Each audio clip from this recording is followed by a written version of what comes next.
বিকাশ থেকে যে লোন নেওয়া যায় এটা হয়তো অনেকেই জানেন, অনেকেই জানেন না। যারা জানেন না তাদেরকে দেখাবো যে কিভাবে আপনারা বিকাশ থেকে লোন নিতে পারবেন। প্রথমে বিকাশের অ্যাপে আসবেন। অ্যাপে আসার পর আপনারা আরো দেখুন যে অপশনটা রয়েছে, এখানে একটা ক্লিক করবেন। তারপর এখান থেকে নিচের দিকে লোন নামে একটা অপশন রয়েছে, এখানে ক্লিক করবেন। ক্লিক করার পর এখান থেকে আপনার সামনে ঠিক এরকম একটা ইন্টারফেস চলে আসবে। সো এখান থেকে দেখাবে যে আপনি কত টাকা লোন পাবেন। অনেকেরই আবার লোন দিচ্ছে না, অনেকেরই দিচ্ছে। মূলত যাদের ট্রানজাকশন ভালো অর্থাৎ লেনদেন ভালো তাদেরকে লোন দেয়, আর বিকাশ বাকিদেরকে লোন দেয় না।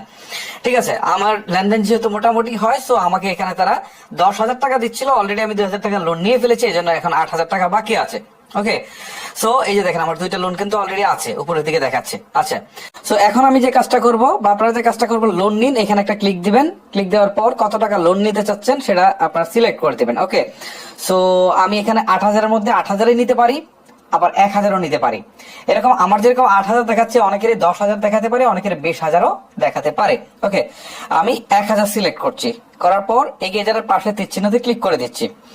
এখন তারা কিন্তু টোটাল প্রসেসিংটা দেখাচ্ছে যে কত টাকা লোন নিচ্ছেন, ব্যাংক প্রসেসিং ফি কত, প্রাপ্ত অ্যামাউন্ট কত, ঠিক আছে। তারপরে হচ্ছে কিস্তি পরিশোধের যে প্ল্যান, ঠিক আছে, কত তারিখে কিস্তি পরিশোধ করতে হবে, কত তারিখে কত টাকা করে, সেটা এখান থেকে তারা টোটালি বলে দিচ্ছে। যেমন আমার 3টা কিস্তিতে পরিশোধ করতে হবে টাকাটা, মার্চের 16, এপ্রিলের 16, মে 16। এই সুনির্দিষ্ট তারিখের টাকাটা আমার বিকাশের অ্যাপে থাকলেই তারা কিন্তু কেটে নিয়ে যাবে, অটোমেটিক কেটে নিয়ে যাবে, নিয়ে গিয়ে কিন্তু আমার এই লোনটা পরিশোধ করে ফেলবে। ওকে, এই হচ্ছে মূলত বিষয়। আপনাদের টাকাটা কিন্তু পরবর্তীতে রাখতে হবে যে তারিখে আপনার কিস্তি আছে, ঠিক আছে। সো এখন যে কাজটা করবো, এগিয়ে যাওয়ার পাশে তীর চিহ্নতে ক্লিক করে দিব। তারপর হচ্ছে এখান থেকে টার্মস এন্ড কন্ডিশন গুলো দেখাচ্ছে। সো লোনের ব্যাপার যখন থাকবে, টার্মস এন্ড কন্ডিশন গুলো খুব ভালো করে পড়ে নেবেন। ওকে, বিশেষ করে আর্থিক লেনদেন যত জায়গায় থাকবে টার্মস এন্ড কন্ডিশন গুলো পড়ে নেবেন। তারপর সম্মতি দিলে পাশে তীর চিহ্নতে ক্লিক করে দিবেন।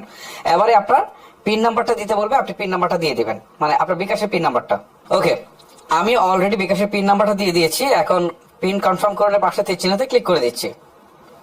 জাস্ট আগের মতো এই যে লোন করতে ট্যাপ করে ধরে রাখুন, এখানে একটু চাপ দিয়ে ধরে রাখবো, কিছুক্ষণের মধ্যে আমি লোনটা কিন্তু পেয়ে যাব। এই যে দেখেন অলরেডি বলছে তারা যে আপনার লোন সফল হয়েছে। তার মানে আমি বিকাশ থেকে অলরেডি 1,000 টাকা লোন কিন্তু নিয়ে ফেলেছি।